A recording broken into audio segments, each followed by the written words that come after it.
올립니다. 여호와여, 내가 주를 높일 것은 주께서 나를 끌어내사 내 원수로 하여금 나로 말미암아 기뻐하지 못하게 하심이니이다. 여호와여, 여호와 내 하나님이여, 내가 주께 부르짖음에 나를 고치셨나이다. 여호와여, 주께서 내 영혼을 수올에서 끌어내어 나를 살리사 무덤으로 내려가지 아니하게 하셨나이다. 주의 성도들아, 여호와를 찬송하며 그의 거룩함을 기억하며 감사하라. 그의 노염은 잠깐이요 그의 은총은 평생이로다. 저녁에는 울음이 깃들일지라도 아침에는 기쁨이 오리로다. 내가 형통할 때에 말하기를 영원히 흔들리지 아니하리라 하였도다. 여호와여, 주의 은혜로 나를 산같이 굳게 세우셨더니 주의 얼굴을 가리심에 내가 근심하였나이다. 여호와여, 내가 주께 부르짖고 여호와께 간구하기를 내가 무덤에 내려갈 때에 나의 피가 무슨 유익이 있으리요? 진토가 어떻게 주를 찬송하며 주의 진리를 선포하리이까? 여호와여, 들으시고 내게 은혜를 베푸소서. 여호와여, 나를 돕는 자가 되소서 하였나이다. 주께서 나의 슬픔이 변하여 내게 춤이 되게 하시며 나의 베옷을 벗기고 기쁨으로 띠띠우셨나이다. 이는 잠잠하지 아니하고 내 영광으로 주를 찬송하게 하심이니 여호와 나의 하나님이여, 내가 주께 영원히 감사하리이다. 아멘. 이 시의 표제어를 보면 이 시는 다윗의 시이고 성전 낙성가라라고 합니다. 이 성전 낙성가라면 곧 성전을 건축하고 그것을 축하하는 의식 때에 불렀다는 것이죠. 물론 다윗의 때에는 성전이 완성이 된 적이 없기 때문에 이 시는 그 후대에 솔로몬의 성전 시기나 아니면 그 이후에 스룹바벨의 성전 그때의 시기이거나 아니면 그 이후에 헤롯이 성전을 세운 그 이후에 낙성식을 할 때에 그 후대의 사람들에 의해서 기념하면서 다시 불리워진 노래라고 보여줍니다.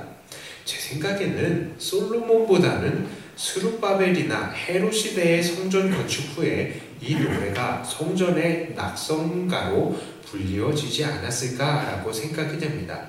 그 이유는 이 시는 바로 오랜 시련과 고통 이후에 그 고통에서 건져주시는 하나님의 이 구원의 역사를 찬송하는 시이기 때문입니다. 자, 다윗이 찬송한 하나님, 어떤 하나님이십니까? 슬픔이 변하여 기쁨이 되게 하시는 하나님이십니다. 다윗은 하나님께서 자기에게 노여움을 베푸셨지만 곧 구원하시고 기쁨을 주셨다라고 말씀을 합니다. 그런데 하나님께서는 왜 다윗에게 고난을 주셨습니까? 그것은 다윗이 교만해졌기 때문입니다. 6절과 7절에 이렇게 말하죠. 내가 형통할 때에 말하기를 영원히 흔들리지 아니하리라 하였도다. 여호와여, 주의 은혜로 나를 산같이 굳게 세우셨더니 주의 얼굴을 가리심에 내가 근심하였나이다. 자, 하나님께서는요, 은혜로 다윗을 굳게 세우셨습니다. 그렇죠? 그런 시골 양치기에 불과했던 다윗이 이후에 골리앗을 이긴 장수가 되고 많은 사람들에게 칭찬을 받는 사람으로 세워질 수 있었던 것은 다윗이 잘나서가 아니라 바로 하나님의 은혜 때문이었던 것입니다. 그런데 바로 그런 은혜를 받은 다윗이 그렇게 형통할 때 했던 말이 무엇입니까? 내가 영원히 흔들리지 아니하리라. 다른 말로 하면요, 이거는 누가 나한테 덤비겠느냐라는 말입니다. 나는 항상 이렇게 힘과 권력을 누리면서 살 수 있다라고 말을 한 것이죠. 그러니 하나님께서는 다윗의 인생에 대해서 하나님의 얼굴을 가려버리셨습니다. 그러니까 하나님의 얼굴이라는 말은 뭡니까? 바로 하나님의 은혜를 베푸심의 상징입니다. 우리가 아이들을 돌볼 때도요, 아이들에게 관심과 사랑을 베풀기 위해서 가장 먼저 해야 되는 것은 얼굴을 아이들에게 돌리는 거예요. 그래서 아이들을 관찰하는 것입니다. 그래야 아이들을 잘 볼 수가 있고요, 아이의 필요를 채울 수가 있는 것이죠. 그런데 하나님께서는 이제 다윗으로부터 그 얼굴을, 그렇게 다윗을 바라보시던 얼굴을 돌려버리셨습니다.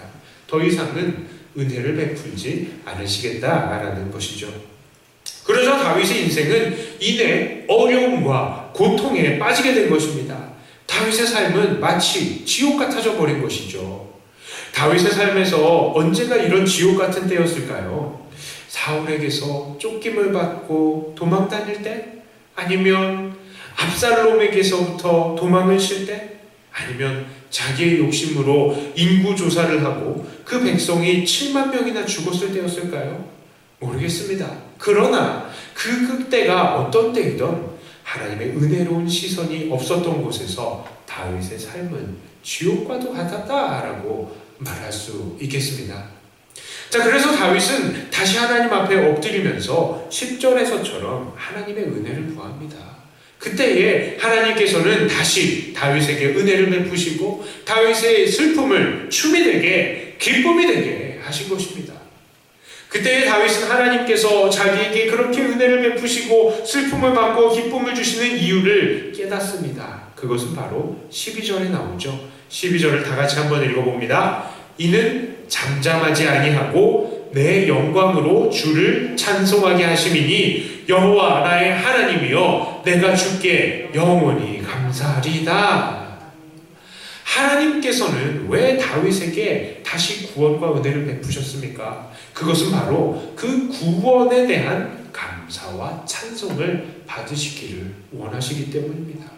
다윗이 처음에 하나님의 은혜를 받아서 높이 섰을 때에는 교만해서 내가 흔들리지 않을 거야 라고 의술했지만 그것은 하나님께서 원하시는 것이 삶이 아니었어요. 예, 그래서 하나님은 그를 치셨습니다. 그리고 다윗이 다시 하나님의 은혜를 구할 때에 하나님은 다시 다윗을 높여주셨습니다. 그랬더니 이제 다윗이 정신을 차린 거예요. 그래, 내가 하나님의 은혜로 잘 나갈 때 교만해서는 안 되는구나. 내가 영광이 있을 때에 그 영광으로 하나님께 감사와 찬송을 올려야 하는구나. 다윗은 바로 그 사실을 깨달은 것입니다. 오늘 본문을 통해서 우리는 두 가지 교훈을 깨닫습니다. 그 첫째는 바로 우리는 형통할 때에 하나님께 감사와 찬양으로 영광을 돌려야 한다는 것입니다. 하나님을 향한 감사와 찬송은 성도들, 우리들의 마땅한 바입니다. 왜 그렇습니까? 우리는 모든 것들을 하나님께로부터 은혜로 받았기 때문입니다. 그리고 정말 우리가 정상적인 영치가 있는 존재라면 그것에 대해서 감사하는 것은 당연하기 때문입니다.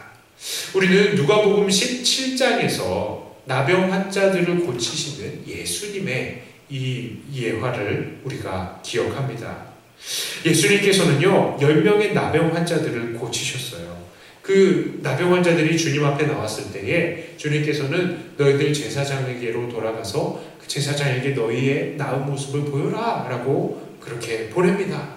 그런데 이 10명의 사람들이 가는 도중에 고침을 받았어요. 그런데 나중에 예수님께로 돌아와서 감사하는 사람은 사마리아 사람 한 명밖에 없었습니다. 그때 주님께서 이 사람에게 뭐라고 얘기하십니까? 누가복음 17장 18절 19절에 이렇게 말씀합니다. 이 이방인 외에는 하나님께 영광을 돌리러 돌아온 자가 없느냐 하시고 그에게 이르시되 일어나 가라 네 믿음이 너를 구원하였느니라. 그렇습니다. 다른 9명의 나병 환자들은요 그 병은 고침받았을지는 몰라도 그들이 주님으로부터 얻을 수 있었던 것은 그것뿐이었습니다. 그러나 지금 그 주님께 감사하러 나온 이 사마리아 사람은 육체의 나음뿐만 아니라 그 영혼의 영생까지도 얻을 수 있었습니다. 왜 주님은 그 사마리아 사람에게 구원을 허락하신 것입니까? 그렇게 주님으로부터 받은 은혜에 감사하고 찬송하는 것이 바로 구원받은 자가 마땅히 취해야 하는 태도이기 때문입니다. 구원받은 자라면 당연하게 하나님께 감사할 수밖에 없는데 지금 이렇게 감사하는 사람은 사마리아 사람밖에 없기 때문에 그에게 구원을 허락하신 것입니다. 그렇습니다. 감사의 찬양이야말로 성도가 하나님께 올려야 할 마땅한 바인 것입니다. 그러므로 우리가 정말로 주님께 구원받고 은혜를 받은 것이 사실이라면 우리는 마땅히 우리 주님을 찬송해야 하는 것입니다. 그러므로 사랑하는 우리 성도님들은 형통하실 때에 우리를 형통하게 하신 하나님의 은혜를 감사하고 우리를 구원하시고 날마다 우리와 동행하시는 하나님께 날마다 영광을 올려야 하겠습니다. 두 번째로 우리는 환난의 때에 하나님의 구원하심을 바라며 은혜를 구해야 합니다. 우리에게 환난은 언제 옵니까? 오늘 본문처럼 우리가 교만해졌을 때에 하나님께서 우리에게 환난을 주시기도 합니다. 또한 우리가 지혜롭지 못한 선택을 했을 때도 환난이 우리에게 찾아오기도 하죠. 그러나 이것도 저것도 아닌데 정말 아무런 이유 없이 하나님께서 우리에게 환난을 주실 때도 있습니다. 그러나 그럴 때마다 우리가 마땅히 해야 하는 것은 바로 하나님의 은혜를 구하는 것입니다. 우리가 하나님의 은혜를 구할 때에 하나님은 우리를 건져주십니다. 하나님은 우리의 슬픔을 변화시켜서 기쁨이 되게 하시는 분이신 것입니다. 제 주변에는 이렇게 하나님께 은혜를 구했는데 평생 고생만 하다가 그냥 소천하신 분들도 많으신데요. 정말 하나님이 우리의 슬픔을 변화해서 기쁨이 되게 하시는 건 맞는가요? 이런 의심이 들 수도 있죠. 그렇죠. 우리의 삶 속에서 그런 사람들 많이 봅니다. 그러나 여기서 우리가 깨달아야 하는 것은요, 우리가 가는 천국이야말로 우리 하나님께서 우리에게 주시는 큰 기쁨 중에 기쁨이라는 것을 우리는 깨달아야 하는 것입니다. 우리는 예수님께서 말씀하신 비유 중에 거지 나사로와 부자의 죽음에 대한 말씀을 기억합니다. 거지는요, 죽어서 아브라함의 품에 안기고 부자는 지옥불에서 고통을 받았습니다. 그때에 이 거지 나사로에 대해서 무엇이라고 말씀합니까? 누가복음 16장 25절에 이렇게 말씀합니다. 아브라함이 이르되 너는 살았을 때에 좋은 것을 받았고 나사로는 고난을 받았으니 이것을 기억하라. 이제 그는 여기서 위로를 받고 너는 괴로움을 받느니라. 그렇습니다. 우리 하나님께서는요, 우리의 슬픔을 기쁨으로 변화시키십니다. 그 응답이 이 땅에서 이루어지지 않는다면 그것은 더 좋은 거예요. 왜 그렇습니까? 바로 하늘에서 하나님께서 직접 갚아주시기 때문입니다. 그러므로 오늘도 우리는 고통 속에서 우리의 고통을 기쁨으로 변화시키는 하나님의 은혜에 간구를 해야 되는 것입니다. 이 간구, 이 소원이 결코 땅에 떨어지지 않는 것입니다. 이제 말씀을 정리합니다. 하나님은 우리의 잠시의 고통을 영원한 기쁨으로 변화시키시는 분이십니다. 오늘 다윗의 이러한 고백은 그 이후 믿음의 후배들이 포로 생활을 마치고 돌아와서 성전을 다시 지었을 때에 다시 낙성가로 찬양으로 울려 퍼지게 된 것입니다. 우리도 이 믿음의 정통을 따라서 우리의 성전을 날마다 새롭게 하면서 하나님께 이 성전의 낙성가를 올려야 하겠습니다. 하나님께서는 이미 우리를 죄악의 포로에서 구원해 주셨고요, 우리를 성전으로 삼으시고 오늘도 우리 안에 거하고 계십니다. 그러므로 오늘 우리는 이 날마다 우리가 주님의 성전이 되었다는 사실을 기억하면서 이 시를 부르며 날마다 이 마음을 새롭게 하시는 영적인 낙성식을 가질 수 있는 것입니다. 우리는 이런 영적인 낙성식을 가지면서요, 오늘 다윗이 했던 것과 같은 두 가지의 태도를 가져야 할 것을 도전을 받습니다. 첫째는요, 우리가 평안할 때에도 우리에게 평안을 주신 하나님, 그 하나님께 영광을 돌리는 것. 두 번째는 또한 앞으로도 우리에게 찾아올 또 다른 고통 속에서도 하나님의 은혜를 간구해야 할 것을 우리는 다짐하는 것입니다. 이러한 삶으로 오늘도 하나님 앞에서 모든 슬픔을 벗어내고 감사의 축제를 가지시며 이후에 천국에서도 하나님과 기쁨의 잔치를 가지시는 사랑하는 저와 여러분들, 우리 백동교회 성도님들이 다 되시기를 주님의 이름으로 축복합니다. 잠깐 기도합니다.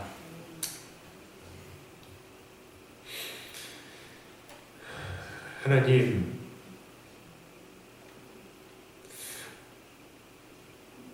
우리의 슬픔을 변하여서 기쁨이 되게 하시는 하나님의 은혜를 찬송합니다. 하나님, 그 노염은 잠깐이고 은총이 평생임을 믿습니다. 저녁에는 울음이 깃들일지라도 아침에는 기쁨이 올 것을 믿습니다. 이 사실을 우리가 깨닫고 환난 때에는 하나님 아버지의 은혜를 간구하고 평안 때에는 하나님의 은혜에 감사하는 우리들이 되게 하여 주시옵소서. 은혜 없이는 우리가 살 수 없습니다.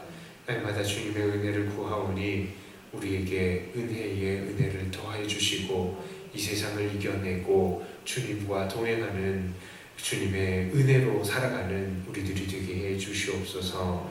예수님 이름으로 기도드리옵나이다. 아멘.